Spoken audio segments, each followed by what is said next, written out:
मुरथाल नाम के एक गांव में एक बहुत ही मशहूर ढाबा था। पूरे गांव के लोग उसी के पास खाना खाने आते थे। ढाबे का मालिक और उसका बेटा मन लगा के काम करते। धंधा दिन दोगुनी रात चौगुनी तरक्की कर रहा है राजू। वो तो है बाबूजी, आजकल तो दूसरे गांव के लोग भी खाना खाने अपने पास ही आते हैं। ये तो अपनी मसालेदार और मलाईदार लस्सी का कमाल है। रामलाल की लस्सी हर जगह मशहूर है। धीरे धीरे ग्राहकों की संख्या इतनी बढ़ती गई कि उन दोनों के लिए संभालना मुश्किल हो गया। एक दाल मखनी, बटर नान और लस्सी देना। जी माफ कीजिए, लस्सी तो खत्म हो गई है। आखिरी ग्लास का ऑर्डर भी ले चुका हूँ। पर आप बैठिए, मैं आपको बाकी का ऑर्डर दे देता हूँ। नहीं नहीं नहीं भाई रामलाल, अब रोज खाने के साथ तुम्हारी लस्सी की आदत पड़ गई है, इसलिए रोज अपने ब्रेक में तुम्हारे ढाबे पे चला आता हूँ। अब बिना लस्सी खाना गले से कहाँ उतरेगा।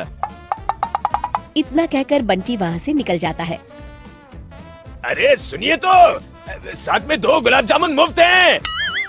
तू ही खा लेना।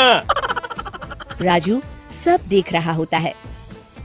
बाबूजी, काफी दिन से लस्सी दोपहर तक ही खत्म हो जा रही है, तो फिर उसके बाद लस्सी ना मिलने की वजह से बहुत से कस्टमर नाराज हो रहे हैं। अगर यूं ही चलता रहा तो ढाबा बंद करने की नौबत आ जाएगी। सही कह रहे हो बेटा, लेकिन करे तो क्या करे।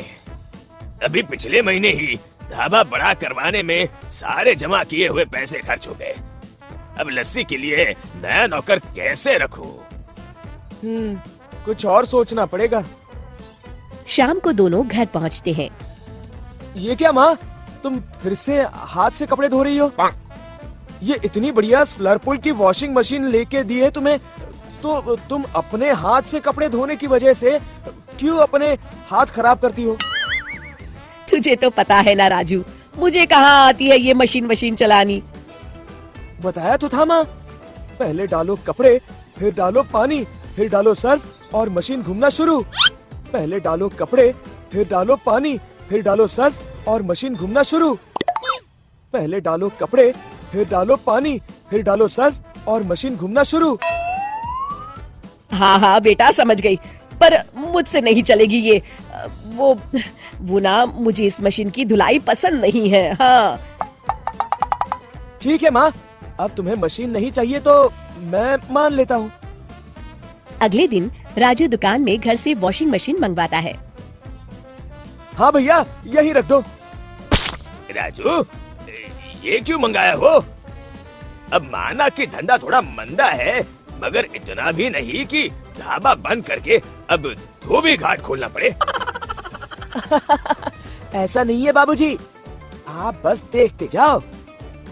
पहले डालो दही, फिर डालो गुलाब जल, फिर डालो हमारे स्पेशल मसाले और मशीन घूमना शुरू। ये लीजिए, 5 मिनट में मशीन भर के लस्सी तैयार। रामलाल लस्सी को चखता है। वाह रे वाह, हैरानी है, उम्दा, बिल्कुल वैसा ही स्वाद। बड़ा समझदार है रे तू, मेरा राजकुमार। किससे पता था तेरे माँ के हाथ से कपड़े धोने की आदत हमारे बिजनेस के काम भी आएगी। राजू और रामलाल अपने ग्राहकों को लस्सी परोसने लगते हैं।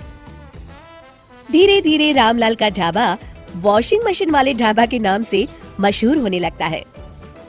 राजू बेटा, अब मुरथाल से आने जाने वाला हर कोई तुम्हारी हाईटेक वॉशिंग मशीन वाली लस्सी के लिए ढाबे पे जरूर आता है।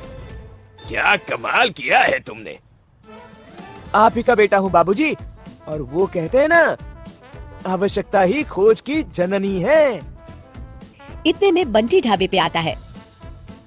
अरे बंटी भाई, इतने दिनों बाद आए आप। हाँ भाई रामलाल, अब ये बताओ आज लस्सी मिलेगी या नहीं? ये बताओ कौन से फ्लेवर में चाहिए? शिक्षा, मुश्किल समय में हिम्मत नहीं हारनी चाहिए, क्योंकि आवश्यकता ही खोज की जननी है।